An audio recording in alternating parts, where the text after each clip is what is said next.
I saw a boy of about 11 going down at the police fire. I could not believe it. Apparently, when Hector was shot, the students ran back, and I was left with Hector and a girl. I was feeling scared, and I wanted to run away too.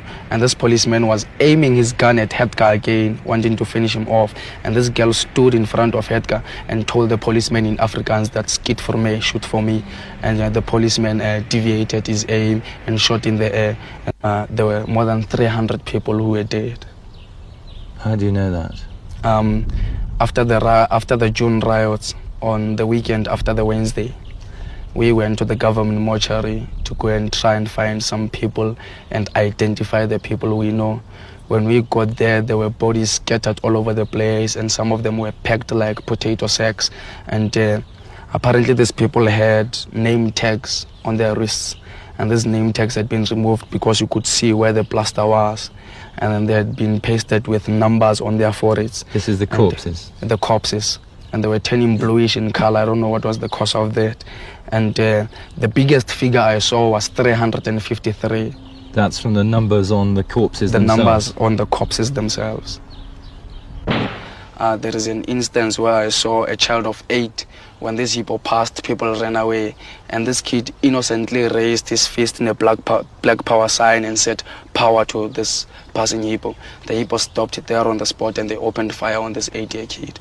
When I went to the mortuary on the weekend, I saw this kid at the mortuary. She was riddled with bullets beyond recognition. It still stays in our hearts because it is our hearts who are forgetting who we are. If we cannot remember what they died for, we cannot remember who we are. I hear them saying that it was more than just language and dignity. I hear them say that it was really about the land.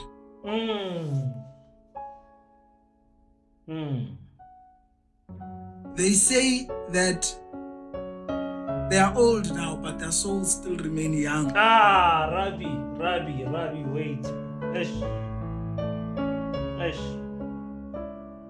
They are speaking of another 100 years before we can even find ourselves. And they're saying that time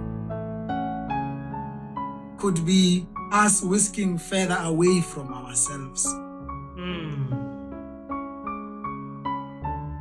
And I believe that they are feeling warm from their cold graves by knowing that they marched and PASETA is going to build.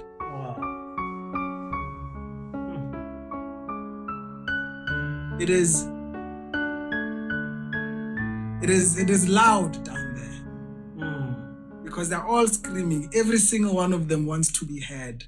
And the numbers that we were told, it's not the numbers. Still, said that the last of the number that he saw on the piles of bodies that were in the mortuary was 350 something.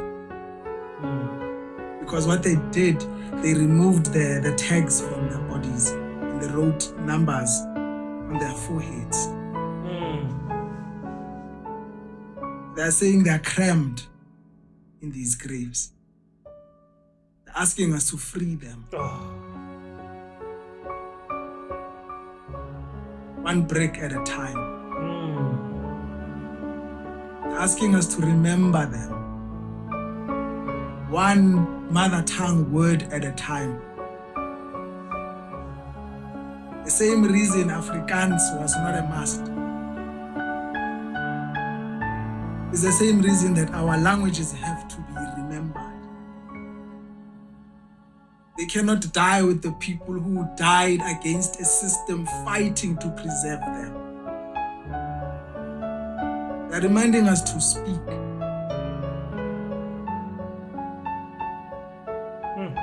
They do want us to speak in a dialect that they understand.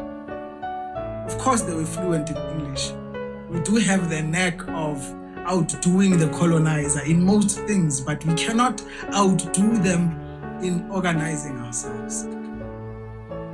Perhaps the unity that we want as Africa is is superficial because it is on a grand scale, whilst our communities are divided.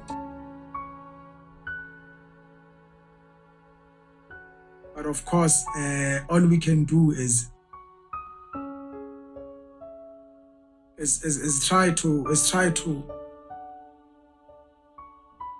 remember who we are in the things that we do, in the missions that we try to accomplish.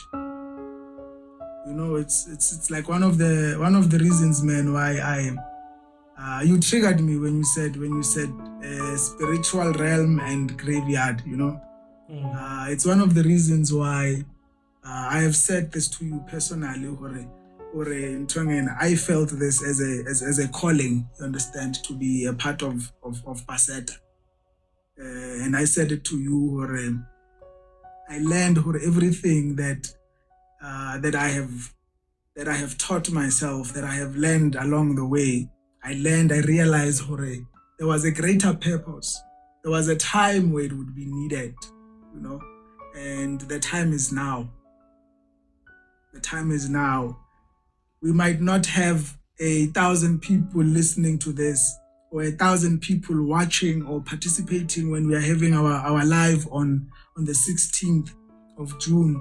But it is not the quantity, it is the quality of hearts, not the ears, hearts that are listening, because we can have everyone listen, but do you feel it? You know, there's this saying, I forgot which hip hop group it is, I should remember. It could be Dead Press. They say one thing about music is that when it touches you or when it hits you, you feel no pain. So it means it's a spiritual thing, you know?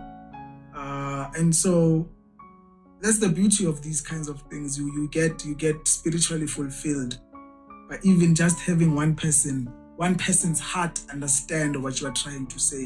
And what PASETA is trying to say is that the youth of 1976,